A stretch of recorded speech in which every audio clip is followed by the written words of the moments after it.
Have you ever had anybody tell you that your pain was all in your head or that it was psychosomatic? Yeah, And how did that feel? not so good. It's like you know what you feel. So it's like, who's to judge if it's real or not? I mean, it is real to you. It's always real. And just because the cause can't be found, I mean, still, again, that doesn't mean that that's not real. And that's just to showing the limitations of what doctors can discover, you know, in the process of working people up. And what about headaches and stomach aches that are caused from stress? You bet. They're real. I mean, if you feel them, they're real. I mean, how can somebody say they're not real if you hurt? And if a placebo works, does that mean that you're a hypochondriac? Not at all. It means that you're a nice person, actually, as we'll see from this study that we're going to tell you about. And what makes it work? Is it the drug or the placebo effect from the drug? Because all drugs do have placebo effects. Yeah, everything as well. we do affects what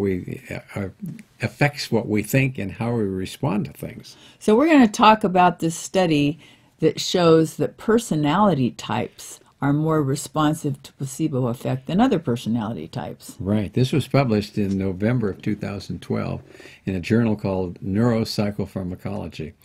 And basically what they showed, Vicki, is that people who were straight shooters, who were givers, who were the ones that coped well and were resilient, they got the most out of placebo. And the people that were angry and grumpy and hostile, they didn't get much benefit from it.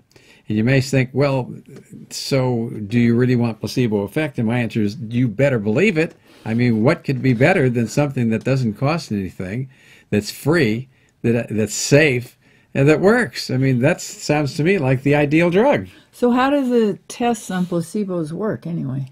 Well, I mean, what they did in this particular study is they took 50 people who were aged about 20 to 40. They did psychological testing on them.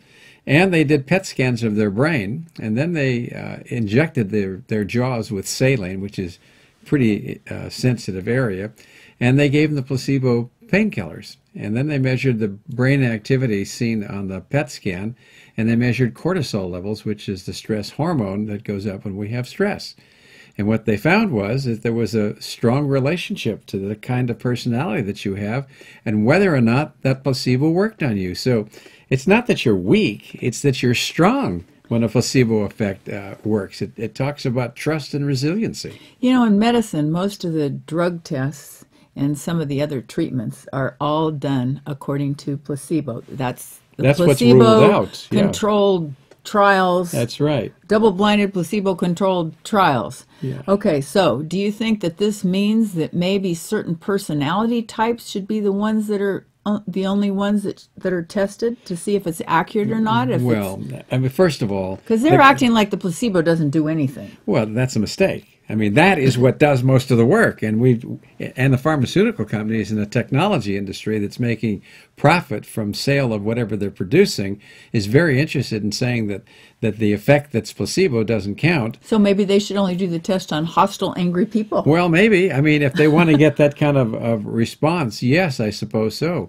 But I think that it's very important to respect the placebo. It's probably the most important thing. You look at something like the SSRI antidepressants like Prozac, and what you're going to find there is that it's almost all placebo. It's probably close to 100% placebo, and yet doctors are still prescribing the drug rather than the placebo, which is, of course, doesn't have all the side effects. Yeah, so it's like we need to get with it. We need to wake up. But opioids are released when you're given a placebo.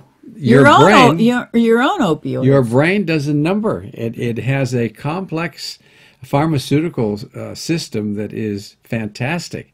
And when you stimulate it, the biochemistry affects the physiology of your body big time.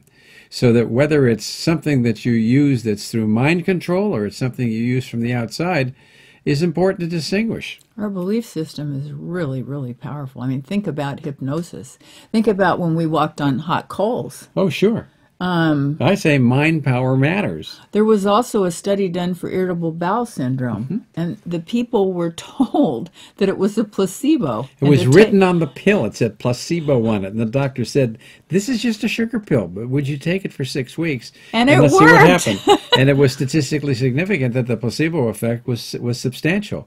Why don't we want to do that? I mean, that's the best medicine there is for all the reasons that we've mentioned. There there are times, when you do need to use a drug for Or a things. technology. We're not saying across the board to do this. Sure. We just want people to be aware of it. Many times people make fun of things and say, "Oh, that's just a placebo effect. That's all in your head." Well, we've been trained that way. People say that especially about energy therapies and things. Oh, They listen. say, "Oh, that's an acupuncture." And Well, let's just look at what I call an outcome study, which, for example, if you had a black box and you had a slot where you put a nickel in and another slot where something would come out and a quarter came out, you'd go, "Whoa, look at that." Now, would you say that's all something I don't understand, or that I'm not going to do it anymore? Or would you buy a roll of nickels? I mean, doesn't it make sense? Do you want to do that if you can? Because it works. So when we're talking about who's most likely to benefit from placebo, it's really the person that's the most resilient, that's coming from the heart, that's a straight shooter, that copes well with stress, not the person that's hostile. And we should be using more of placebo because it's our best medicine. I think it's one of the oldest medicines in the history of humanity, and it certainly works.